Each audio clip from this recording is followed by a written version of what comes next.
हमारे चैनल को सब्सक्राइब करें और बेल आइकन दबाएं।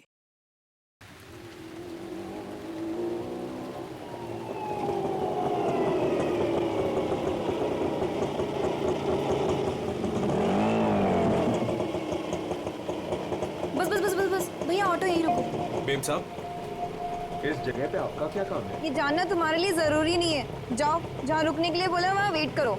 ठीक है, जैसी आपकी मर्जी।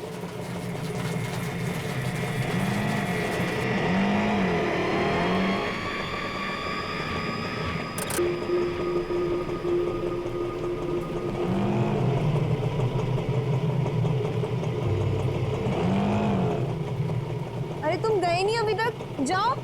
जी मेम साहब।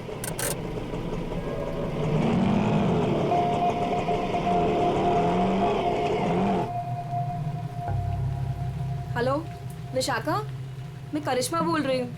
मैं एमजी रोड के यहाँ कंस्ट्रक्शन बिल्डिंग पे खड़ी हूँ। मुझे तुमसे तुम्हारी शादी के बारे में बहुत ज़रूरी बात करनी है।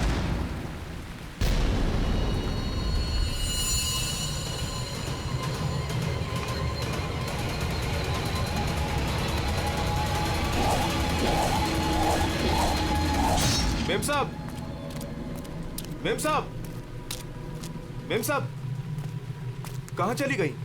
मैं तो यहीं छोड़ के गया था। मेम साहब, मेम साहब।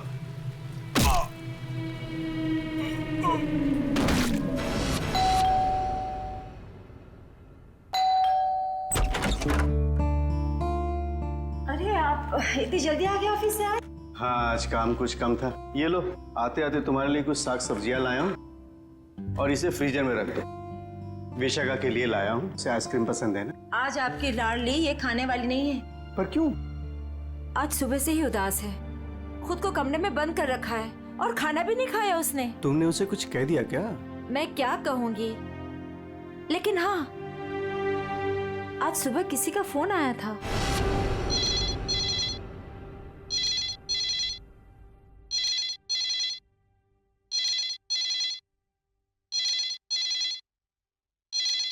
हेलो। हेलो, विशाखा बोल रही हो? जी हाँ, विशाखा बोल रही हूँ। देखो, मुझे तुमसे बहुत ज़रूरी बात करनी है। ये बात तुम्हारी शादी के बारे में है। शादी? कौन सी शादी? मुझे इस बारे में कोई बात नहीं करनी है। प्लीज मुझे दोबारा कॉल मत कीजिए।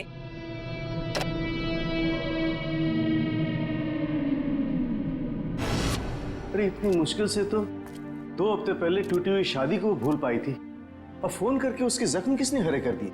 बहुत पूछा मैंने कि किसका फोन था, लेकिन रोई जा रही है, जवाब ही नहीं दे रही है। मैं देखता हूँ, तुम चिंता मत करो। विशाखा, विशाखा बेटे, विशाखा बेटे, दरवाजा खोलो। विशाखा, दरवाजा खोलो। विशाखा! ये दरवाजा क्यों नहीं खोल रही है? रोने की आवाज भी नहीं आ रही। कहीं उसने कुछ? अरे तुम विशाखा को नहीं पहचानती क्या? वो ऐसा कुछ नहीं करेगी। विशाखा बेटा, दरवाजा खोलो बेटे। विशाखा, दरवाजा खोलो। विशाखा! विशाखा?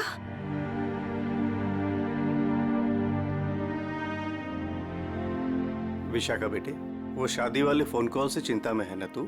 हाँ पापा, काश मैंने उस गलत लड़के से शादी की जिद न की होती। मेरी वजह से आप लोगों को कितना अपमान सहना पड़ा। अरे नहीं बेटी, ऐसा कुछ नहीं है।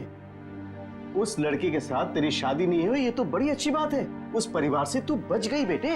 हाँ। और फिर हमारे इस लाडो के लिए इस शहर में कोई लड़की की कमी है क्या? हाँ?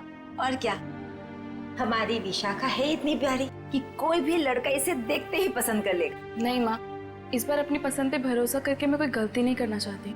आप लोगों की पसंद पे ही मेरी मंजूरी है। अरे हाँ सरिता, कल ठीक 3 बजे लड़के वाले विशाखा को देखने आ रहे हैं, तुम तैयार रहना। आपने पहले क्यों नहीं बताया? ओहो श्रीमती जी, तो अब तो बता दिया ना। हाँ? पापा, मुझे भगाने की बहुत जल्दी है ना आपको? मैं क्यों नहीं, अब इसकी शादी हो जाएगी तो इस कमरे को मैं अपना स्टडी रूम बना लूंगा। अच्छा, तो मैं भी अपना रूम लॉक करके जाऊंगी ससुराल।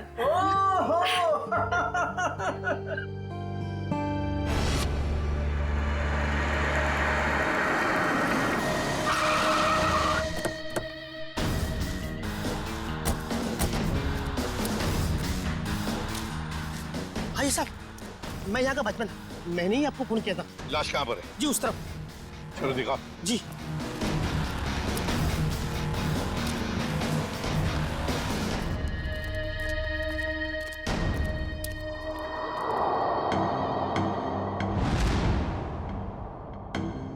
ये ईंटें निकालो।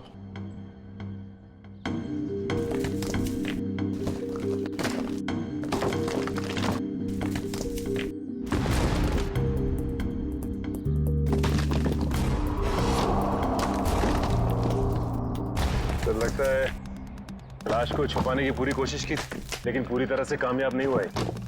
हाँ, छुपाने की तो बहुत कोशिश की है, मगर जरूर कुछ ना कुछ तो भूल गया है वो। कोई ना कोई सुराग तो हमें जरूर मिलेगा। वैसे लाश ज्यादा पुरानी नहीं दिख रही है। एक काम करो, बाहर निकालो इसे आराम से, संभल के।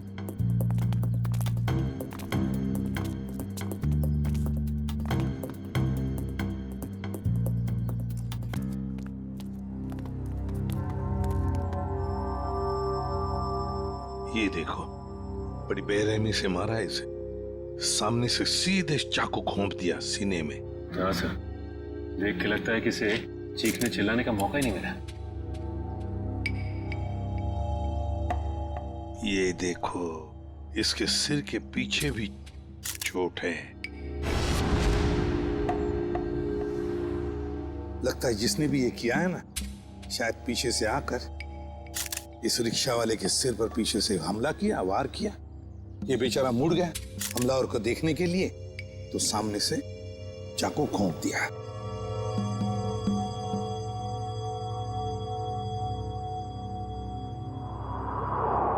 जेब में कुछ भी नहीं। लेकिन सर, कोई रिक्शा वाले को क्यों मारेगा? फिर इस रिक्शा वाले को पैसे के लिए तो कोई नहीं मारेगा। हो सकता है इस रिक्शा वाले का किसी के साथ झगड़ा वगड़ा हुआ होगा या आपसी दुश्मनी हो, लेकिन अगर इसकी लाश यहाँ पर है, रिक्शा कहाँ पर होगी?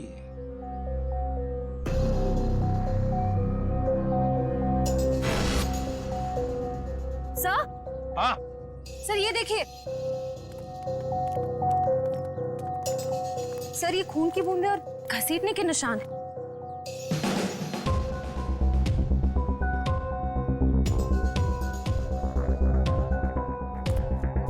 ये देखो, लगता है जिसने भी ये किया है, इस रिक्शा वाले को यहाँ से घसीट कर वो लेकर गया वहां ईंटों में छुपाने के लिए। वो क्या है?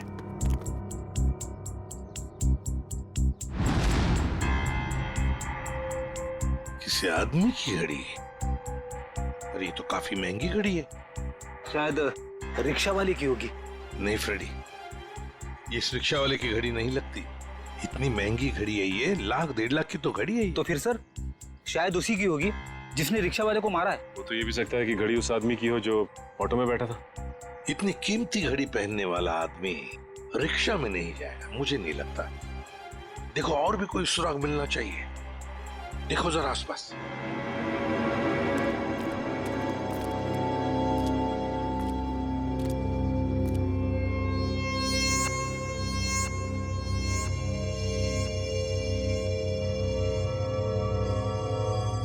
अरे सर, कुछ मिला? हाँ सर, किसी लड़की की ये डायमंड इयररिंग मिली है, यहाँ नीचे गिरी हुई थी। इयररिंग? इसका तो एक ही मतलब हो सकता है, जब ये हादसा हुआ तब कोई लड़की यहाँ पर मौजूद थी। तो खून लड़की ने किया? सचिन, पता नहीं खून किसने किया, लड़की ने या और किसी ने, लेकिन एक बात तो जरूर है कि ये लड़की उस रिक्शा वाले के साथ मौजूद थी। सर, हो सकता है ये लड़की उस ऑटो वाले की सवारी थी। लेकिन लड़की यहाँ ऐसी जगह क्या करने आई थी? कुछ ना कुछ तो और ही चक्कर है। जो भी हो, उस हादसे में जरूर हाथापाई हुई होगी, जिसकी वजह से वहां पर वो घड़ी मिली और अब ये इयररिंग। ये केस तो बहुत पेचीदा हो गया। इतने सारे सवाल लेकिन जवाब इतने कम। सारे सवालों का जवाब इसी बिल्डिंग में है। इस बिल्डिंग को अच्छी तरह से छान मारते हैं। Let's go.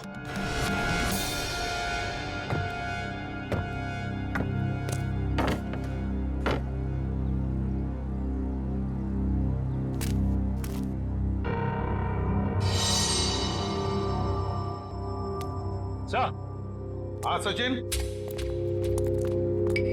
क्या हुआ? ये देखिए सीढ़ियों पे खून की बूंदें। हाँ, ये देखो। सर ये तो बहुत ही अजीब बात है, लाश वहां पर और खून की बूंदें यहाँ। मुझे तो कुछ और ही आ रहा है दिमाग में। कहीं और एक लाश तो नहीं इस बिल्डिंग में? ऊपर चलकर देखते हैं, देखते ये खून के धब्बे कहां तक है।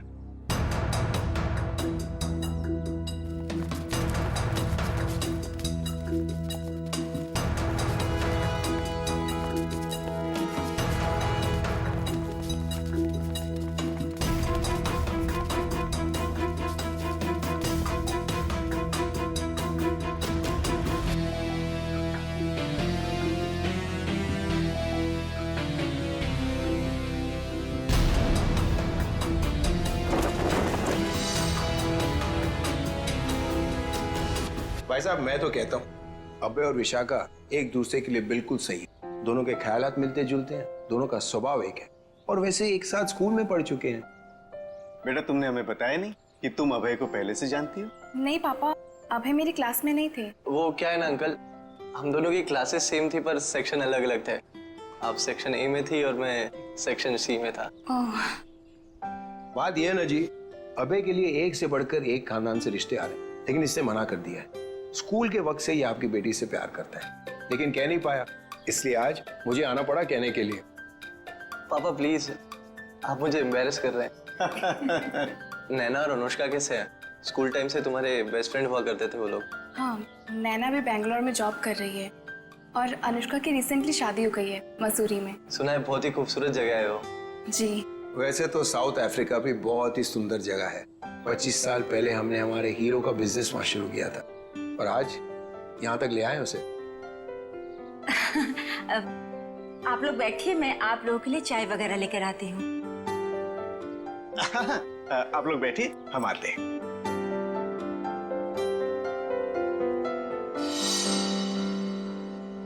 क्या बात है सरिता, क्या हुआ? देखिए, लड़का और परिवार तो मुझे अच्छे लग रहे हैं, लेकिन एक बार आप साफ साफ पूछ लीजिए, लेन देन की जो भी बात है। सरिता क्यों चिंता करती हो? देखो मुझे नहीं लगता कि धीरेन्द्र जी की कोई मांग है, और अगर होगी भी तो हम मांग पूरी कर देंगे ना। देखो सरिता, मेरी पेंशन है, तुम्हारे जेवर है, और अगर जरूरत पड़ी तो हम ये मकान बेच देंगे। आखिर हमारी एक ही बेटी है। ओफो, आप एक बार पूछ तो लीजिए ना, कहीं कोई बड़ी मांग रख दी तो। फिर तो ये रिश्ता नहीं हो पाएगा।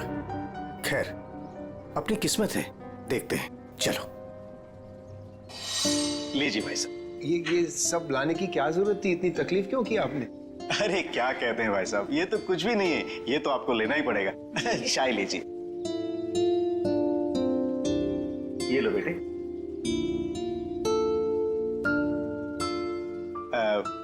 भाई साहब अगर आप बुरा न माने तो कुछ देर हम लोग बाहर चल के आपस में बात कर लेते हैं। अरे इतने में बच्चे भी एक दूसरे से बात कर लेंगे। अरे ये तो बहुत अच्छी बात है, चलिए।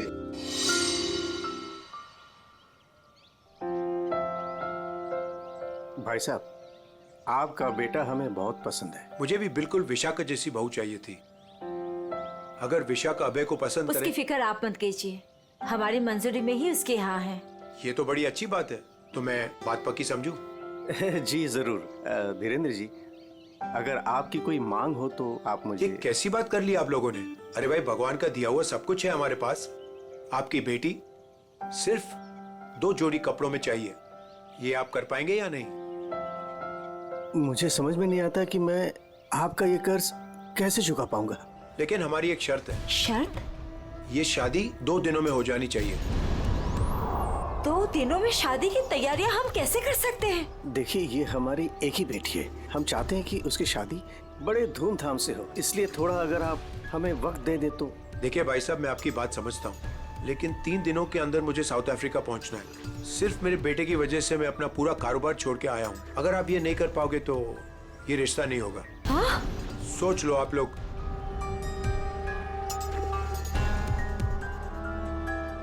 ठीक है भाई साहब, ये शादी परसों ही होगी। ये तो बहुत अच्छी बात है, मुबारक हो। देखिए, आप शादी की तैयारियां कीजिए, पैसे की चिंता न कीजिए, वो हम करेंगे। जी।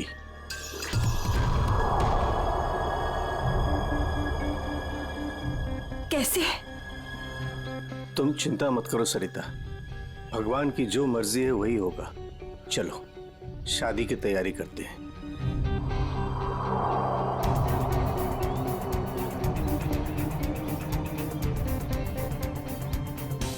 पता नहीं मुझे ये सब ठीक क्यों नहीं लग रहा है। शादी ब्याह जैसी चीज जल्दबाजी में करना, कहीं हम गलत निर्णय तो नहीं ले रहे?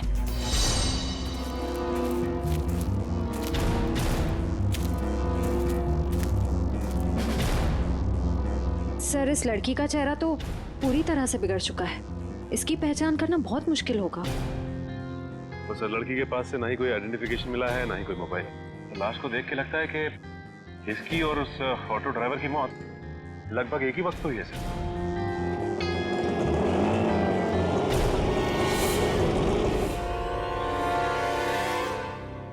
सर, ये लावारिश रिक्शा यहाँ से थोड़ी दूर पे खड़ी हुई थी, लोगों ने मुझे बताया।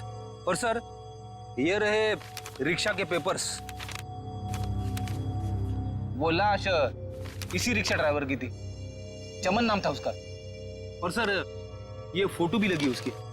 हाँ, चमन खुद मालिक था इस रिक्शा का। और कुछ मिला? हाँ सर, मोबाइल मिला है सर, लेकिन सर बैटरी डाउन है इसकी। ठीक है, कोई बात नहीं, इसमें से हमें बहुत कुछ इंफॉर्मेशन मिल सकती है।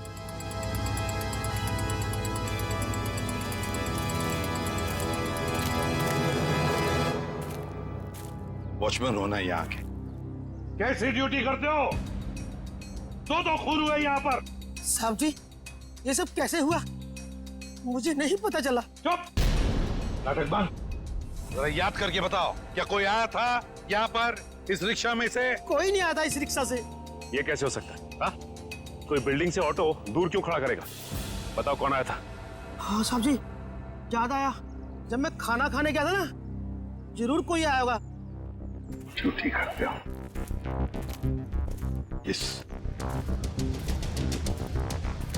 इस चमन की पूरी कुंडली निकालो।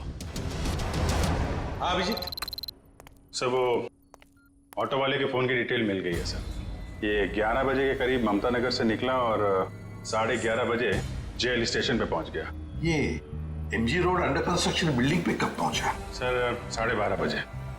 जेल स्टेशन से सवारी लेने के बाद 12:40 पे उस जगह पे मिला था जहां पे वो ऑटो खड़ा मिला था। मतलब जेल स्टेशन से उसने सवारी उठाई, तो फिर अभिजीत उस वक्त दो मोबाइल फोन होंगे उस रिक्शा में, एक रिक्शा वाले का और शायद इस सवारी का भी। हाँ सर, मोबाइल कंपनी वालों ने बताया कि रिक्शे वाले के मोबाइल के साथ साथ एक और मोबाइल ट्रैवल कर रहा था। जयवंती और पेटी लगे हैं उसका डिटेल निकालने में। चलो अच्छा। अब देखना यह है कि सर वो सवारी विक्टिम थी या मुजरिम। सर, हाँ सर, वो जो ऑटो की सवारी का मोबाइल नंबर था वो दिल्ली का नंबर है और किसी करिश्मा के नाम पे रजिस्टर्ड है। दिल्ली? अच्छा, इस करिश्मा के बारे में और कुछ पता चला? नहीं सर, और कुछ डिटेल्स तो अभी पता नहीं चल पाए हैं। ये तो पता चला होगा कि उसने आखिरी कॉल किसको किया। किसी लैंडलाइन नंबर पे किया था आखिरी कॉल। पोपटवाड़ी का कोई उदय कुमार है। पोपटवाड़ी उदय कुमार। पंकज काम करो, इस दिल्ली वाली करिश्मा के सारे डिटेल निकाल, पूरे के पूरे डिटेल। और अभिजीत, इस पोपटवाड़ी के उदय से मिल लेते हैं, पता तो चले ऐसी भी क्या बातें हो रही थी करिश्मा और उसके बीच में। इसका चेहरा तो बहुत बुरी तरह से बिगड़ गया है, एकदम तहस नहस हो गया है। सर, इनके फेस को हम रिकंस्ट्रक्ट नहीं करवा सकते? बहुत मुश्किल काम है तारिका, बहुत वक्त लगेगा। हाँ, लेकिन एक बात जरूर पता चल गई। ये पता चल गई कि ये काम क्या करती थी।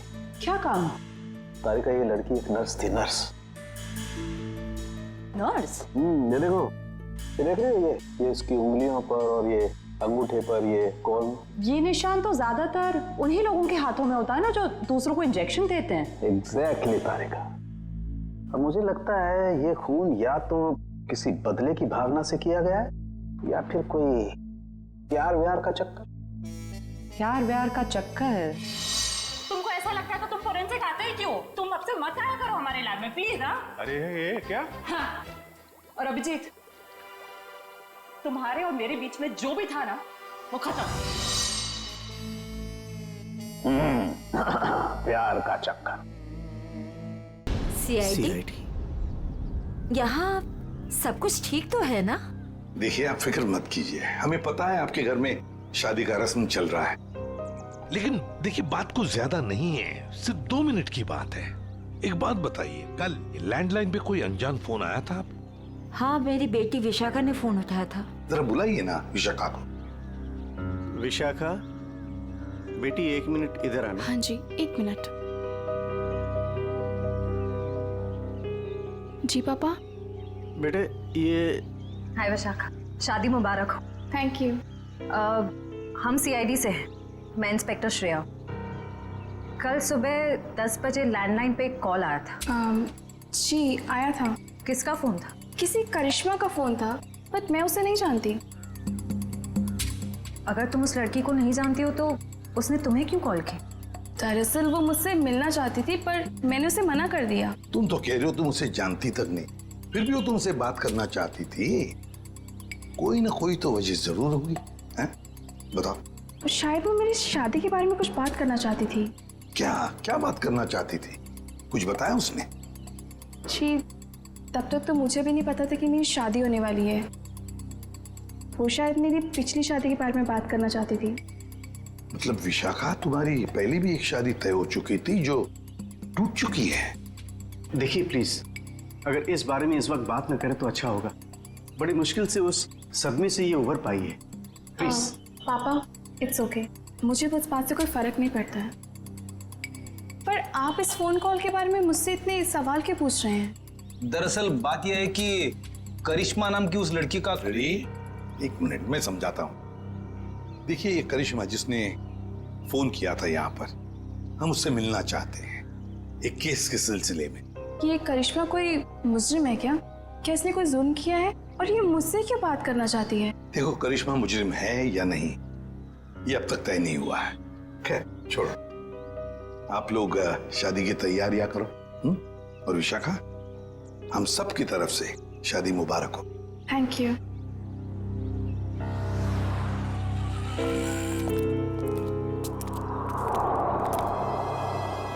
हेलो, सुनो, सब गड़बड़ हो गया है यहाँ।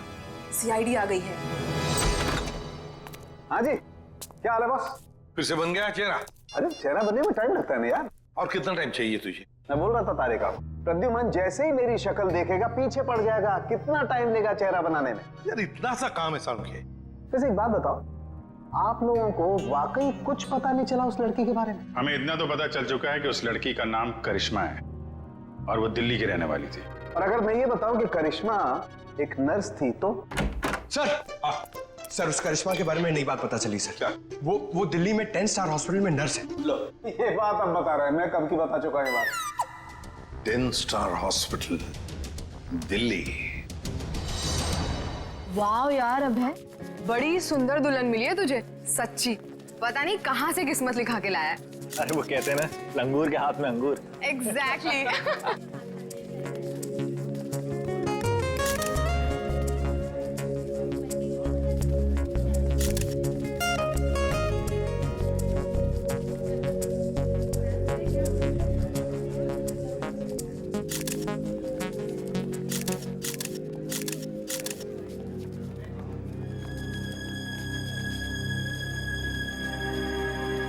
उदय जी आप रो रहे हो, सब ठीक तो है ना?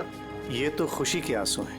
आज अपने बेटी को दुल्हन बना जो देख पा रहा हूं मैं, इसलिए। आपसे कुछ बात करनी थी। हाँ हाँ, तो कहिए ना। यहाँ कहना ठीक नहीं होगा, जरा अंदर चलिए ना। क्यों, हमसे शादी में कुछ कमी रहेगी है क्या? नहीं नहीं नहीं नहीं, वो सब ठीक है, A1। देखिए सारे मेहमान आ रहे हैं, अगर हम यहाँ से चले गए तो कुछ परेशानी हो जाएगी। फेरे हो जाए, उसके बाद दोनों बैठ करके बातें करते हैं। देखिए मेहमानों को छोड़िए, आप अंदर चलिए, वरना ये शादी नहीं होगी।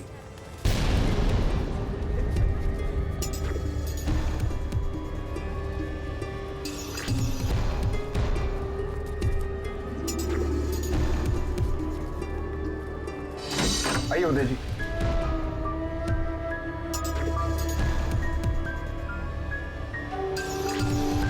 धीरेन्द्र जी, बात क्या है आप बताइए ना। देखिए मेरी परेशानी बढ़ती जा रही है। अरे भाई, परेशान होने की कोई बात नहीं, एक छोटी सी रिक्वेस्ट है। कैसी रिक्वेस्ट? आपको याद है मैं आपके घर आया था आपकी बेटी को देखने, और मैंने आपको कहा था मुझे दहेज बिल्कुल नहीं चाहिए। जी मुझे अच्छी तरह से याद है, आपने कहा था कि आपको दहेज नहीं चाहिए। तो अब क्या चाहिए आपको? मैं अपनी जुबान का पक्का हूँ, कहा ना दहेज नहीं चाहिए, दहेज नहीं लूंगा। हाँ मगर आपको दहेज नहीं चाहिए तो क्या चाहिए?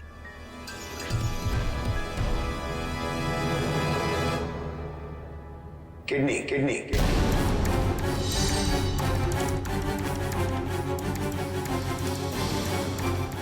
किडनी? पर किसकी? मैं शायद आपको बताना भूल गया कि मेरी तबीयत दरअसल ठीक नहीं रहती, और जल्द से जल्द अगर किडनी ट्रांसप्लांट नहीं हुआ तो मैं ज्यादा दिन नहीं बच पाऊंगा। Kidney transplant? देखिए, आपकी बेटी की शादी है और कुछ ही दिन बाद उसका ससुर यानी कि मैं मर जाए तो आपको कैसा लगेगा? पर धीरेन्द्र जी, मैं अपनी किडनी कैसे, मेरा मतलब। मैंने पूरा पता लगा लिया है, हम दोनों की किडनीज मैच होती हैं। अच्छा, तो इसका मतलब ये शादी ब्याह ये सब ढोंग है। दरअसल आपको मेरी किडनी चाहिए, इसलिए आपने ये सब। अब फेरों में 2 घंटे और, बहुत समय आपके पास, सोच लीजिए। और वैसे भी हम दोनों एक परिवार का हिस्सा बने जा रहे हैं, तो एक परिवार वाले का फर्ज बनता है दूसरे परिवार वाले की जान बचाने का।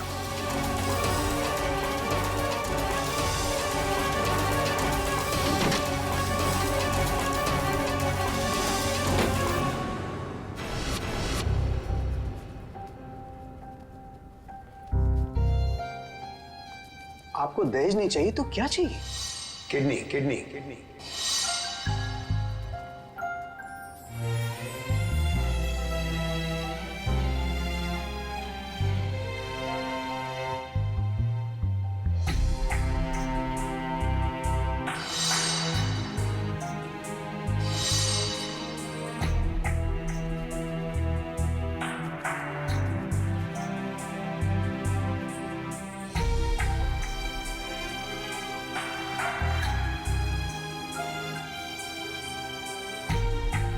अरे कहाँ चले गए थे आप? कुमार साहब आए हैं अपनी पत्नी के साथ, वो आपको ढूंढ रहे थे। सरिता, आओ मेरे साथ, 2 मिनट तुमसे बात करनी है। चलो।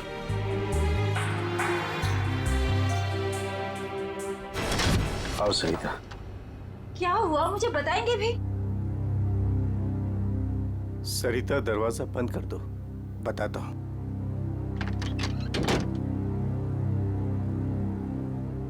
अभी तो बताइए, मुझे बहुत घबराहट हो रही है। धीरेन्द्र जी ने मुझसे कुछ मांगा है। पता था मुझे कि ये शादी दहेज लिए बिना हो ही नहीं सकती।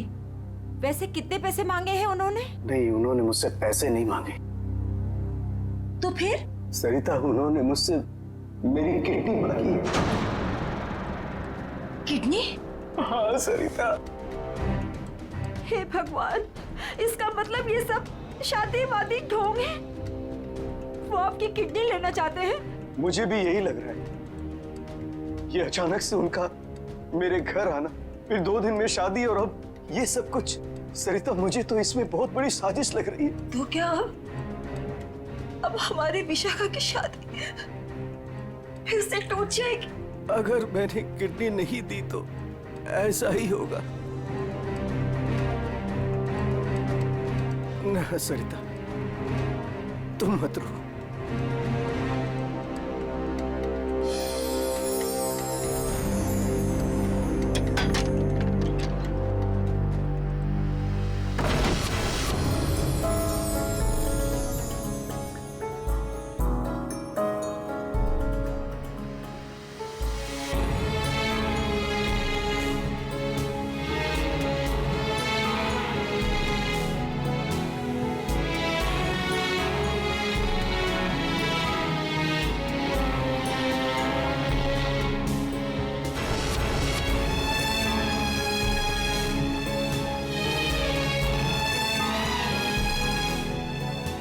सारे मेहमान आ चुके हैं, और अगर इस बार भी हमारी विशाखा की शादी नहीं हुई तो वो पूरी तरह टूट जाएगी। एक जख्म तो वो पहले ही खा चुकी है, लेकिन अब दोबारा वो बर्दाश्त नहीं कर पाएगी। मैं जानता हूं सरिता, तुम ठीक कह रही हो, इसलिए मैंने सोच लिया है, मैं अपनी किडनी दूंगा।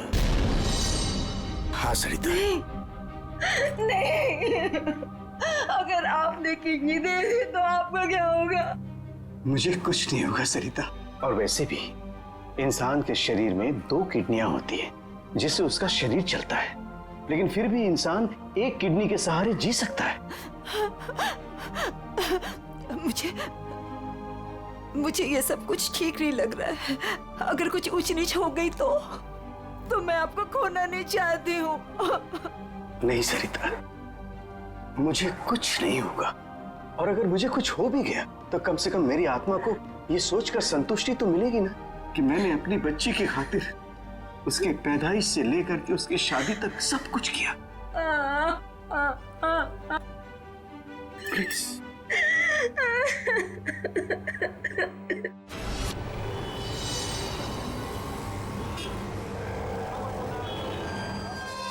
हेलो सर, मैं अनुज, इस हॉस्पिटल का डीन। करिश्मा की मौत की खबर सुनकर आई एम शॉक्ड। वो बहुत ही काबिल नर्स थी। वैसे डॉक्टर साहब, एक बात समझ में नहीं आ रही है, ये करिश्मा ने अचानक से छुट्टी क्यों ली और फिर यहाँ से मुंबई चली गई? कोई खास वजह थी क्या छुट्टी लेने में? उसने छुट्टी ली और यहाँ से चली गई। अब यहाँ से जाने के बाद वो कहाँ गई, किस लिए गई, इसके बारे में हमें कुछ नहीं पता।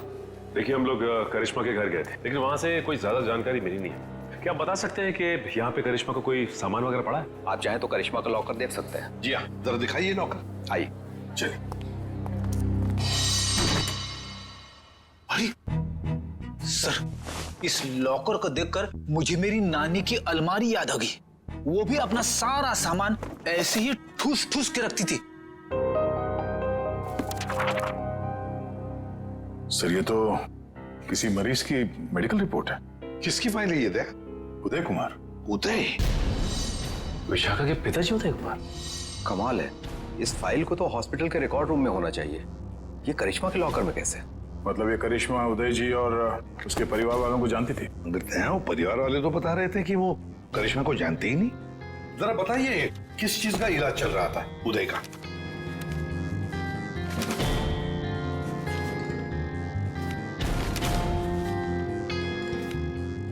क्या डॉक्टर साहब, आपके चेहरे का रंग उड़ा हुआ क्यों है? उदय जी को फूड पॉइजनिंग थी और उनके सारे टेस्ट किडनी के करवाए गए हैं। क्या? यार ये क्या चक्कर है? नहीं नहीं नहीं दया, कुछ न कुछ तो गड़बड़ जरूर है, कुछ न कुछ तो गड़बड़ है। अच्छा डॉक्टर साहब, इस करिश्मा का बर्ताव कुछ अजीब लगा आपको? मतलब कुछ गड़बड़ लगा आपको कभी? नहीं, ऐसा तो कुछ भी नहीं लगा। सर, ये देखिए। माय गॉड, तो ये बात है। क्या बात है उदय? अरे डॉक्टर चंद्रप्रकाश, आओ बैठो बैठो।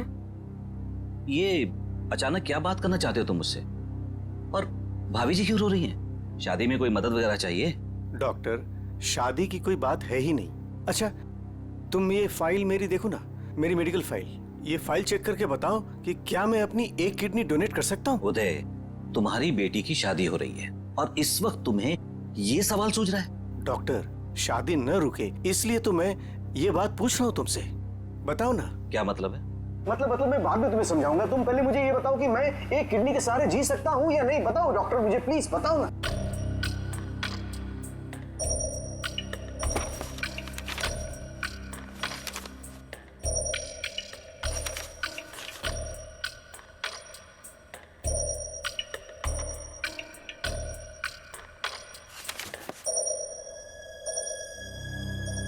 डॉक्टर, रिपोर्ट ठीक तो है ना? क्या हुआ चंद्रप्रकाश, बताओ ना कुछ मुझे।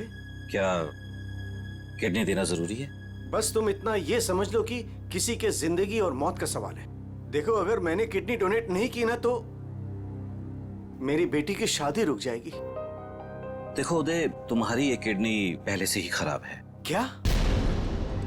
सरिता, मुझे तो आज तक ये प्रॉब्लम कभी महसूस ही नहीं हुआ। कैसे किडनी फेलियर हो सकता है? क्योंकि उदय, तुम्हारी बॉडी दूसरी किडनी से फंक्शन कर रही है।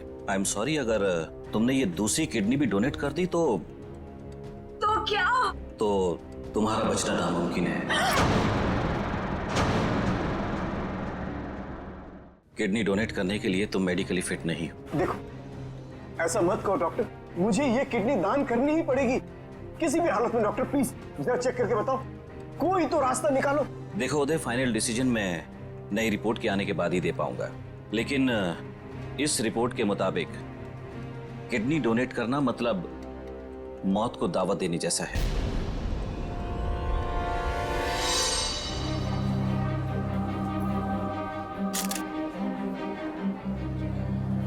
आओ। क्या हुआ माँ? आप परेशान लग रही हैं। नहीं, ऐसी कोई बात नहीं, फेरे का समय हो गया है। आओ।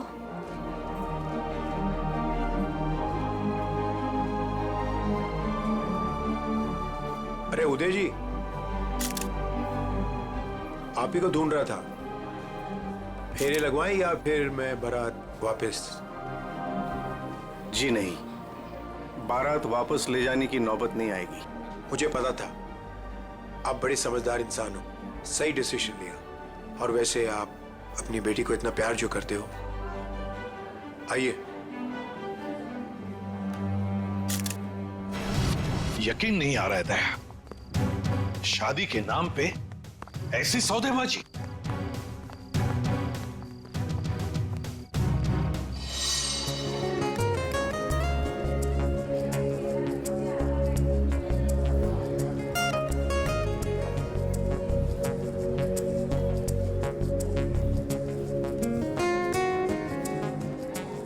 रुक जाइए। सरिता जी, उदय जी कहाँ है? वो तो यही। कहाँ है उदय जी? यही तो थे, कहाँ चले गए? आप लोग यहाँ फिर से, क्या हुआ? हमारा उदय जी से बात करना बहुत जरूरी है, जरा बुलाइए उन्हें। उदय जी! उदय जी! कहाँ गए उदय जी? बुलाइए। मम्मी, पापा कहाँ चले गए? आपके पापा कहाँ हैं? इसका जवाब अब ये देंगे धीरेन्द्र जी। क्यों धीरेन्द्र जी, जवाब देंगे ना? मुझे कुछ नहीं पता।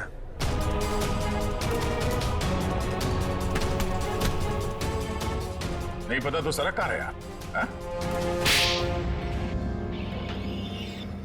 सर, मैंने कुछ नहीं किया सर, मैं तो इनका असली बेटा भी नहीं हूँ सर। मेरे पति को इन लोगों ने गायब करवाया होगा और किडनी के लिए ये लोग शादी तोड़ने की धमकी दे रहे थे। मॉम, आपने बात मुझे पहले क्यों नहीं बताई? आपके और पापा से बढ़कर मेरे लिए कुछ नहीं है। शर्म आनी चाहिए तुम्हें, शादी जैसे पवित्र बंधन के आड़ ऐसा घिनौना अपराध करते हुए। सर, मैं मानता हूँ इसी प्लान के जरिए मैंने किडनियों का व्यापार किया। क्या? शायद इसीलिए उन गुनाहों की सजा है कि मेरे खुद की किडनी बेकार हो गई। लेकिन इस बार सर, मैं खुद की जान बचाने के लिए कर रहा था। इसके लिए किसी और की जान चली जाए। अब बताओ, करिश्मा को क्यों मारा? सर, मैंने करिश्मा को नहीं मारा, बल्कि वो तो मेरी मदद करती थी मरीज ढूंढने में। सर, इस बार मैंने गैंग वालों को बताया फिगर एक किडनी गायब कर दी। उसी बात को लेकर वो मुझे ब्लैकमेल कर रही थी कि वो बाकी गैंग वालों को और विशाखा को ये बात बता देगी। इसीलिए तुमने करिश्मा को मारा? इसीलिए? नहीं सर, मेरा यकीन मानो, मैंने उसे नहीं मारा। मुझे लगता है कि सर, उसके मौत के पीछे मेरे बाकी गैंग वालों का हाथ है। कौन है तुम्हारे साथी? कहाँ लेकर गए उदय को? किडनी निकलवाने। ऑपरेशन शायद शुरू भी हो गया होगा। कहाँ हो रहा है ये किडनी निकालने का ऑपरेशन?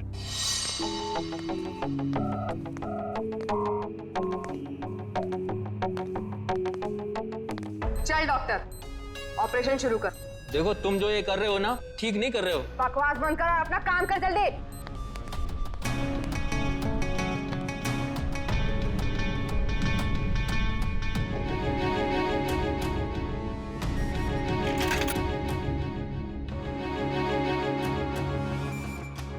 अबे जल्दी करना।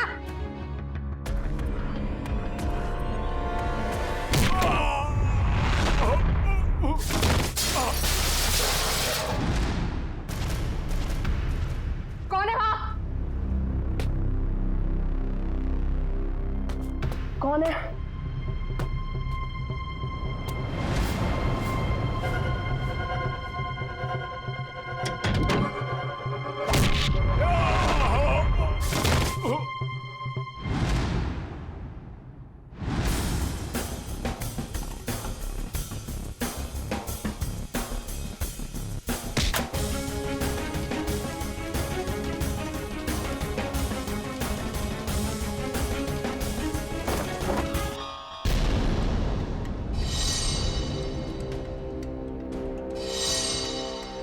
अपने जुर्म का इनाम तो लेती जाओ।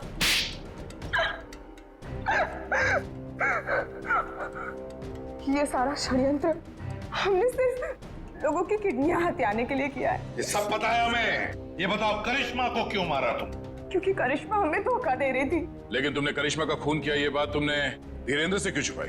ताकि जब धीरेन्द्र किडनी ट्रांसप्लांट के लिए ऑपरेशन थिएटर में आए तो वह उसे आराम से मार सके, ताकि वो खून ना लगकर एक हादसा लगे।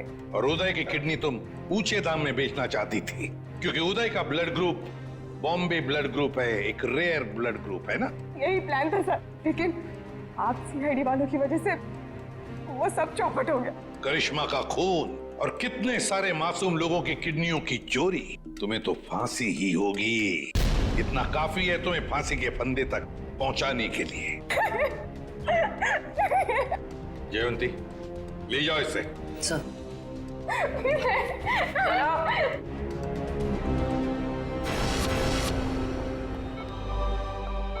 कैसे आप? तबीयत कैसी है आपकी? पापा ठीक तो है आप? सरिता, विशाखा बेटी, तुम लोग रो क्यों रहे हो? क्या हुआ मुझे?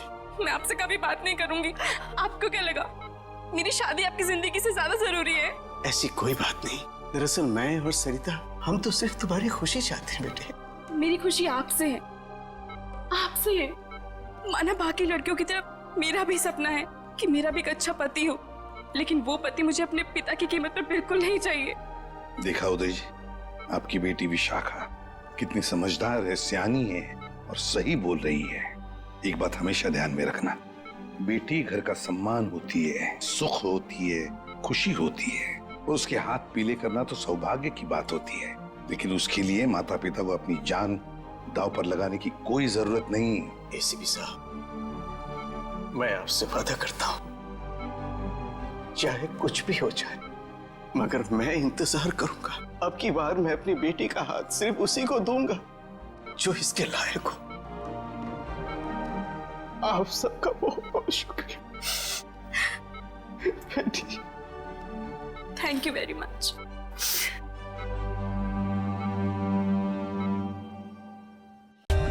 For more updates, subscribe to our channel, click the show links and enjoy watching the videos.